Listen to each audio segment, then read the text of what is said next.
must be one of the monsters Ethel was talking about. Better if I have a plan on how to overpower it before it notices me.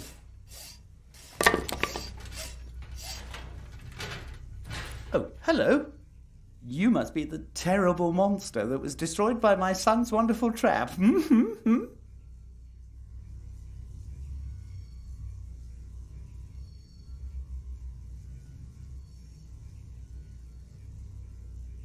Ah! Can't I, for once in my life, have a normal start to a conversation?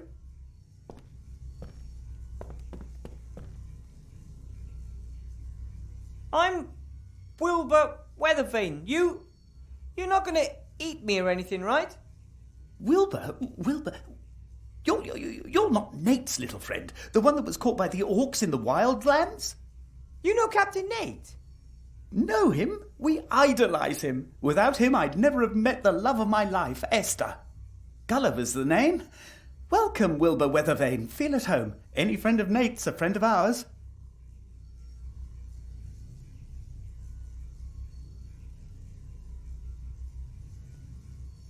I remember Captain Nate talking about zombies who helped him in the wildlands. Anyway, what brought you here to Seastone? A better life. If you can make it in Seastone, you can make it anywhere. Hard work still pays round here. I learnt that from Bill. He got us the job here. Bill the merchant? The most successful trader in Seastone. Only just arrived in town and we're working for a man like that. Not bad, eh?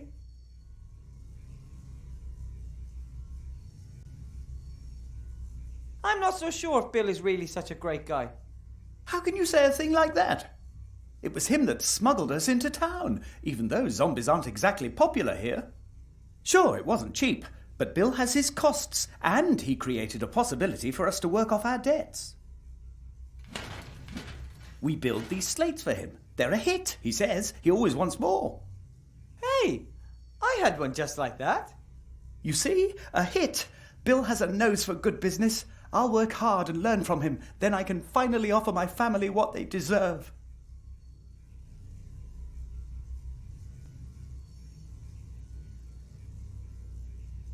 My magic slate was evil, and it deceived me.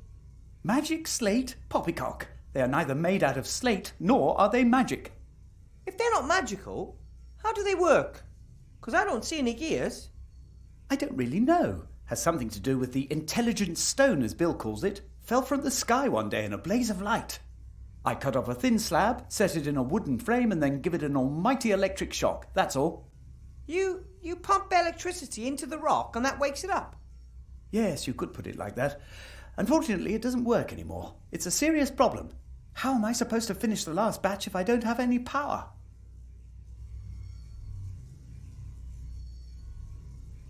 And Bill came up with the idea for the slates. I never would have believed it. Why not? He's very innovative. He copied the idea from a trader down south with his very own eyes. At first, he had a couple of carpenters from the lower town work on it, but they just kept wanting more and more gold, didn't give Bill a chance. He had to let them go and shift production down here. We were lucky that we were standing at the gates at just the right moment and were looking for a job. And now we're just one batch away from earning our own gold.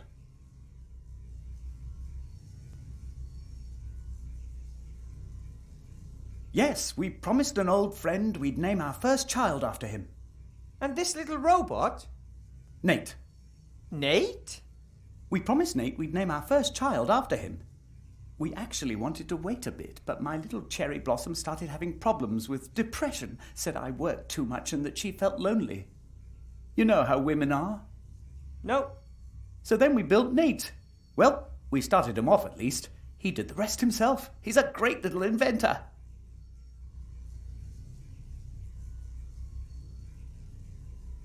Nate built himself? Once he could hold a screwdriver, there was no stopping him. But he doesn't only tinker with himself, he invented most of the machines in here.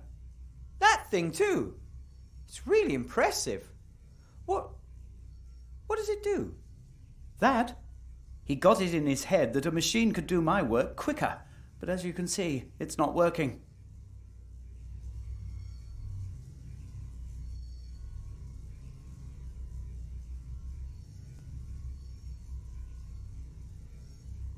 How do you deliver the slates to the upper town? Have you seen the hole above the pile of rubbish? Bill lowered us down through it, and every time we finish a batch of slates, we ring the bell and he sends down a basket. So the hole in the ceiling's the only way out of the underworld? The only one I know about. And we don't need any more. The current batch is our last. Esther, Nate and I will be pulled out of this stinking place and can finally begin our undead lives in earnest up there.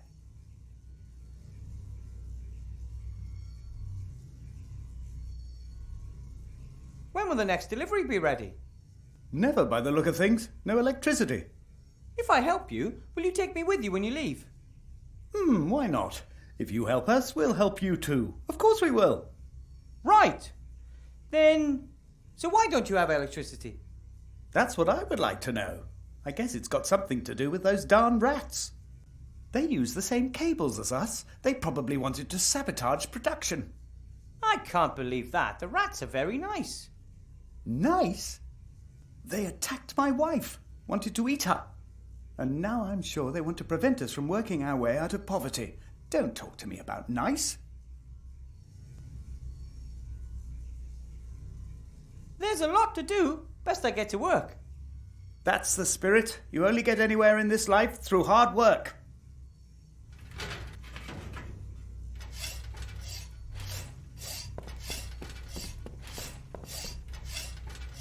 I've never seen tape that wasn't useful for something.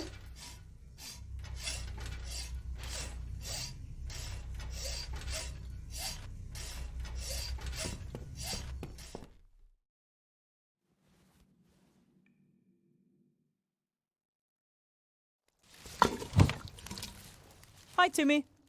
Hi.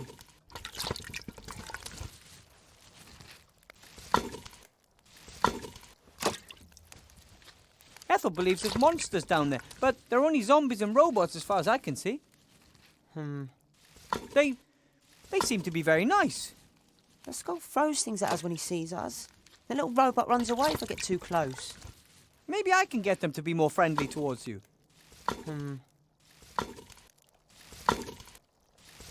It looks like the power supply's broken. It's been down for 2 days. What happened? The same that's happening all over. Little Van Buren had some fun. We nicked electricity from the old role-play machine in the inn. And the inn's not there anymore. The inn? Not there anymore?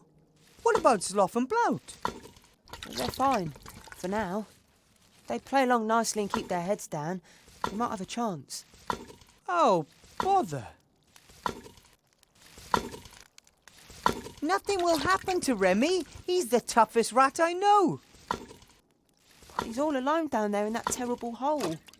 Maybe. It's not all that terrible. No one has ever dared to go down there, apart from Uncle Remy and his grandfather. That hole is evil. I wish I could have gone down there with him.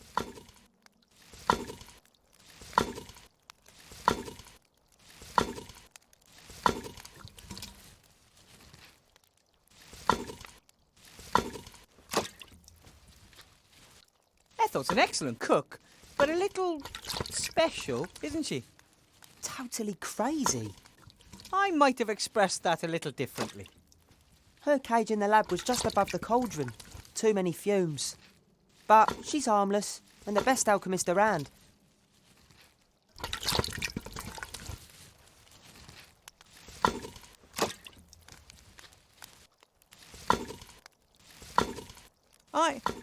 I have to go.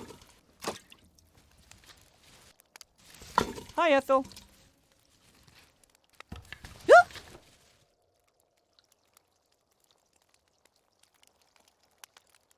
Do you have any idea why there's no electricity? Nope, not a clue.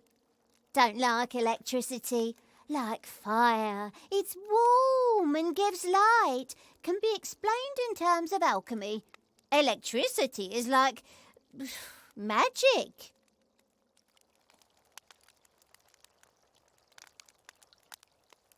Remy's gone. He's descended into the dark hole. Oh, he is so brave, all alone in the dark. He's taking another big risk. I wonder if that's such a smart idea. Oh, one of the downsides of risk is that it's risky.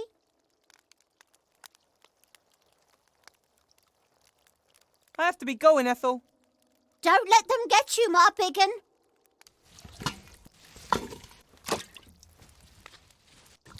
Doesn't look like the wheel got used much.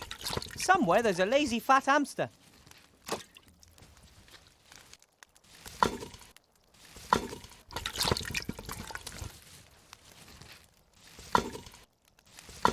The fur would fall out right away. I need some way to attach it. I attached some double-sided tape to both the outside and the inside. 2 are better than 1. I'm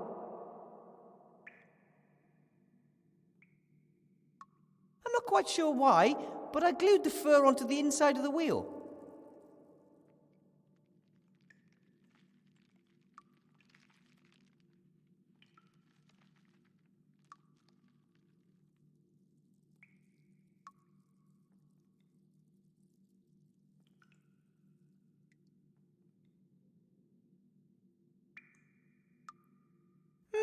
That might even work.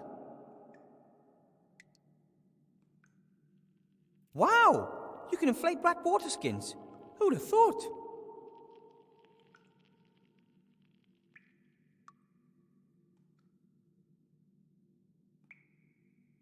Okay, I'll put the balloon in the middle.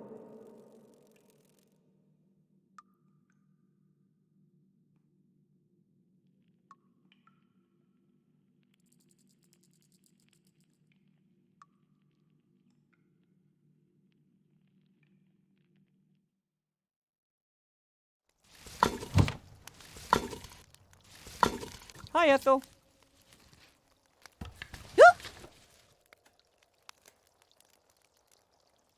The soupy stew smells surprisingly good.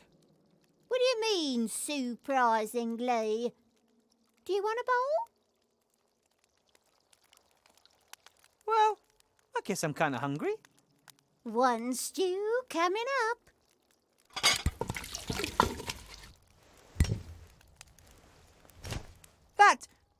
This tastes fantastic.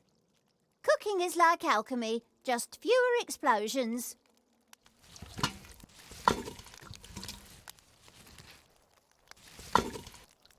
Timmy is disappointed because I don't want to support the rats in their fight against Van Buren.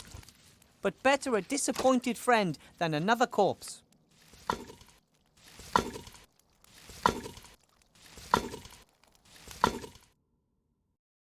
Hey, a water wheel. Not bad. But it still needs a few blades. I'll just ask Ethel for a few more potions of stew. Thanks. If I eat another thing, I'll explode. 8 bowls on the hamster wheel. That should do.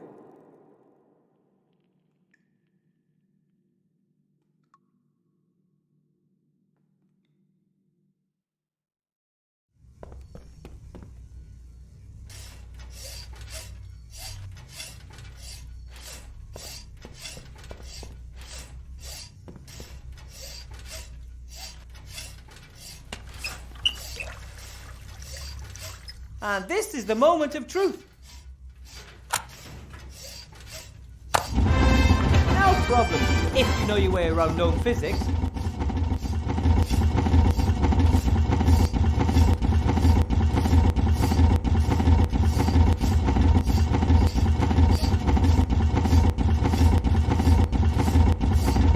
Hi, Gulliver. Hello, Wilbur. The master of electricity. Excuse me? We've got electricity again. Really?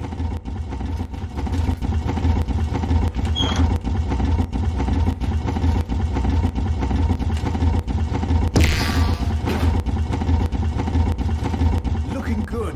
We're back in business. As soon as we've solved the other problem, we can finish off the batch. There's another problem? Bill changed his order 2 days ago. The new slates have to be fluffy and pink instead of black. Fluffy and... So what now?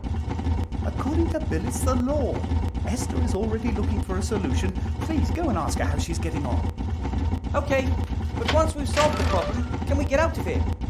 Of course. As soon as we have a solution, the batch will be ready in 2 or 3 weeks.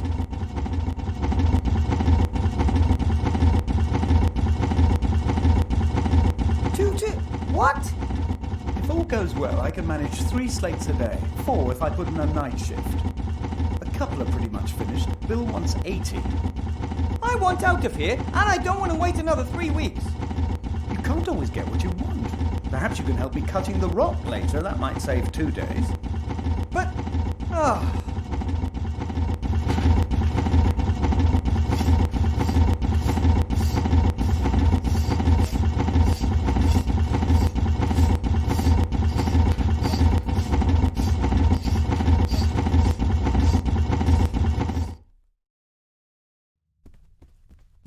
Hi, you must be Esther. Yoo-hoo! Hi, Nate. I'm sorry if I scared you earlier.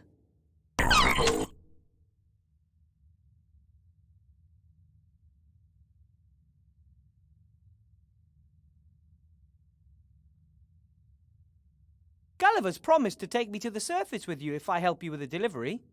He said you're making the fluffy pink covers for the slates. Oh, I'm not ready yet. And it's not a cover. I'm trying to mix a fluffy paint.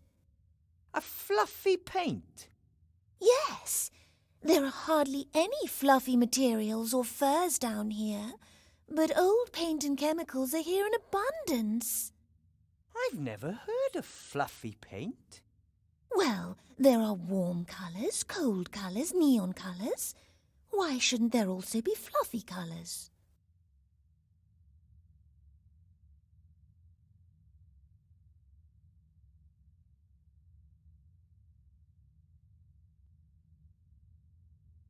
Even if you find the right paint, Gulliver thinks it would still take weeks to complete the delivery.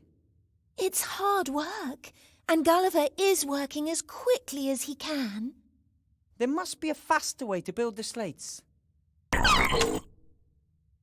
Nate thinks so too. That's why he built the constructor. Unfortunately, it doesn't work. It would make things go faster.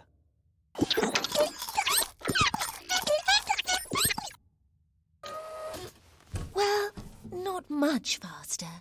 It would still take a few hours.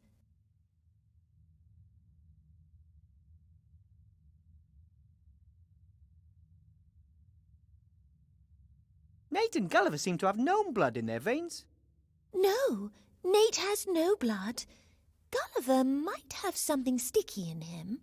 That's, not what I meant. I meant they both like to invent things. That's right.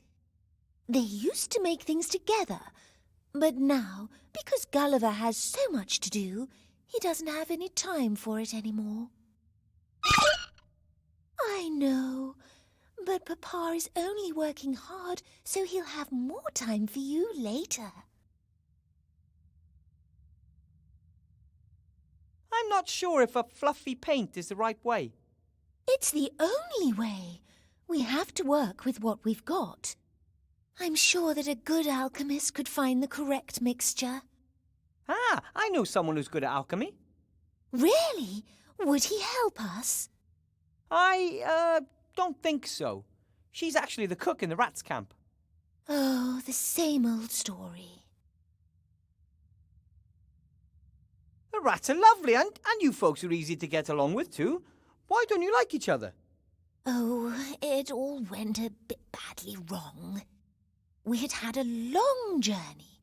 We lay down in the rubbish to have a bit of a rest. At some point, I woke up and saw a rat nibbling at one of my fingers. She must have mistook me for a discarded titbit. I only realised this much later. I was very surprised and shouted very loudly. Ew! And then? Gulliver jumped up to defend me. In doing so, he pushed over a heap of junk that buried him as well as the leg of the fleeing rat. Gulliver was shouting wild threats out and trying to free himself from the rubbish.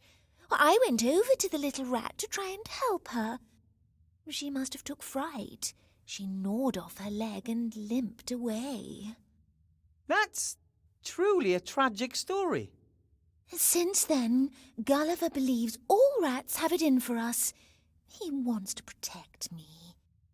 He won't let any rat into the vicinity of our home and has forbidden Nate and myself to talk to them.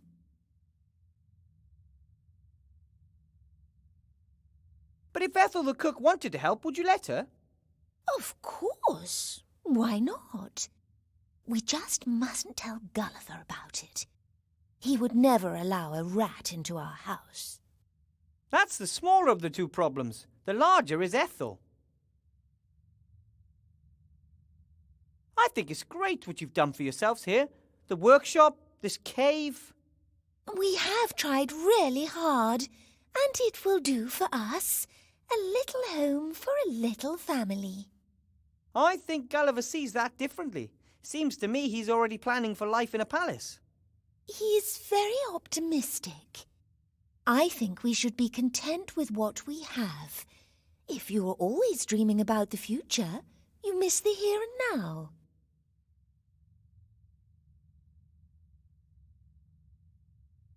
Life is what happens to you while you're busy making other plans. Who said that? I read it on someone's wall, so it must be true. Gulliver's very enthusiastic about Bill. Yes, he thinks he will help us. But you don't think so? Oh, what do I know? I'm just a simple girl trying to take care of her family. But my head was chopped off just because I'm a zombie. I'm really not sure if the people in Seastone will take to us, however hard we might try. I suggest you keep on going for now. In the meantime, I'll go and see if I can win Ethel over to our cause. You do that. Take care, Nate, and you have nothing to fear from us gnomes. Yes, Nate. Wilbur is a gnome. You remember them from your book, don't you? Nate has a book about the races in Avantasia. It's his favourite. I have to read it to him every evening. Yes, a gnome. Yes, gnomes. Nate thinks he has at last found another inventor. Inventor? The book says that all gnomes love tinkering and inventing. Oh, gnome.